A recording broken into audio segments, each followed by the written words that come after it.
Hello everyone, ఈ mini vlog is about our garden bed preparation for this season అంటే 2026లో. మన ఛానల్ని ఫాలో అయ్యే వాళ్ళకి తెలుసుంటుంది, మేము ఆల్మోస్ట్ 9 yearsగా వెజిటేబుల్ గార్డెనింగ్ చేస్తున్నాము. సో లాస్ట్ ఇయర్ సీజన్ అయిపోయేటప్పుడు మ్యాక్సిమం క్లీన్ చేసేస్తాము, కానీ cold weather don't allow us to clean up fully అనమాట. ఇంకా చిన్న చితక మిగిలిండేటివి వీడ్స్ లాంటివి గ్రో అయి ఉంటాయి కదా అవి, అండ్ ఆల్సో గోంగూర, బెండకాయ, ఆ మొక్కల కట్టెలు ఉంటాయి కదా, సో అవన్నీ తీసుకెళ్ళి ఒక చోట వేస్తున్నాం అనమాట మా ప్యాటియోలో. అవి మా ఫైర్ ప్లేస్లో వాడుకుంటాము, ఆ మొక్కజొన్నలు కాల్చుకోవడానికి కానీ ఎట్సెట్రా.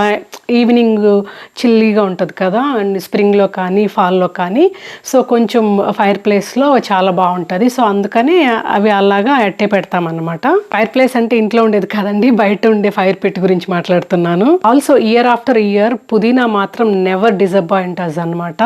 దానంతట అదే వచ్చేస్తుంది. చూసారా, fresh mint smell as soon as season starts ఎంత రిఫ్రెషింగ్గా ఉంటుందో. అని అది అల్లుకుపోతుంది కదా, సో హియర్ అండ్ దేర్ ఉంటుంది. అదంతా కూడా క్లీన్ చేసేసాం ఇందాక మీరు చూసినట్టు వీడియోలో. మోస్ట్లీ అది ఒక ప్లేస్కి, ఇక్కడ చూస్తున్నారు కదా ఆ ప్లేస్కి కన్ఫైన్ చేసి ఉంటాము చెక్కలు పెట్టేసి. కాకపోతే ఆల్మోస్ట్ 9 years అయిపోయింది కదండి, ఆ చెక్కలు కూడా పాడైపోతాయి కదా. లాస్ట్ సీజన్లో తీసేసాము, మళ్ళీ కొత్తవి ఈ సీజన్లో పెట్టాము ఆల్రెడీ. మీరు టువర్డ్స్ ఎండ్ అదే చూస్తారు. ఎందుకు పుదీనా ఈ ఏరియాలోనే వేసామంటే, పుదీనా అనేది యాంటీ ర్యాబిట్ అంట, అంటే బన్నీలు అలాంటివి రాకుండా, ఎందుకంటే హ్యాపీగా బన్నీస్ అలాంటివి వచ్చి తినేస్తుంటాయి అనమాట. సో ఆ రెపెల్లెంట్ అని చెప్తే అందుకని ఆ ఏరియా వరకే వేసున్నాను అనమాట. ఇప్పుడు కాదండి, 9 years బ్యాక్. అప్పటి నుంచి ఇయర్ ఆఫ్టర్ ఇయర్ వస్తూనే ఉంటుంది. అక్కడ చూస్తున్నారు కదా ఎంత లషీగా గ్రీన్గా ఉంటుందో. టేస్ట్ కూడా చాలా బాగుంటుంది.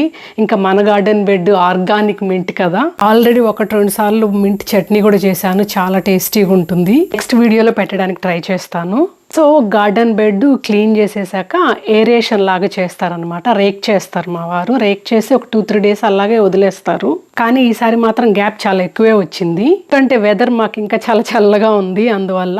ఇంకా దాని తర్వాత గార్డెన్ సాయిల్ దొరుకుతుందండి, మేము కాస్కోలో తీసుకొస్తాము. సో అది కంపోస్ట్తో కలిసి ఉంటుంది. సో ఆ గార్డెన్ సాయిల్ తీసుకొచ్చి ఒక 2-3 మూటల్లో వేసేస్తాం అనమాట. ఈసారి 2 కొన్నాము, ఒకటి ఆల్రెడీ పాతది ఉండడం వల్ల అది కలిపి వేసేసాము. ఇదిగో చూస్తున్నారు కదా, సో టెక్వాండో బోర్డులు ఉంటాయి పిల్లలవి, అంటే బ్రేక్ చేసిన బోర్డ్స్, అవి తీసుకొచ్చి చుట్టూ పెట్టేస్తాము, సో దట్ స్ప్రెడ్ అవ్వకుండా ఉంటుంది అని. ఆల్సో మన ఛానల్ని ఫాలో అయ్యే వాళ్ళకి తెలుసుంటుంది, ఎవ్రీ ఇయర్ నేను ఈ యాన్యువల్ మందారాలు కొంటాను. మా వెదర్కి యాన్యువల్ మందారా స్టెయిన్ అవ్వవు, వింటర్లో ఇన్సైడ్ పెట్టినా కూడా. ఇవి వాల్మార్ట్లో తీసుకున్నాను. వీ ఆల్సో హ్యావ్ పెరేనియల్ మందారాలు, తర్వాత వీడియోలో చూపిస్తా. గార్డెన్ బెడ్ లో ప్లాంట్స్ సీడ్స్ వేయడమే తరువాయి. ఫుల్ వీడియో ఆల్రెడీ ఛానల్లో ఉంది, చెక్ చేసేయండి.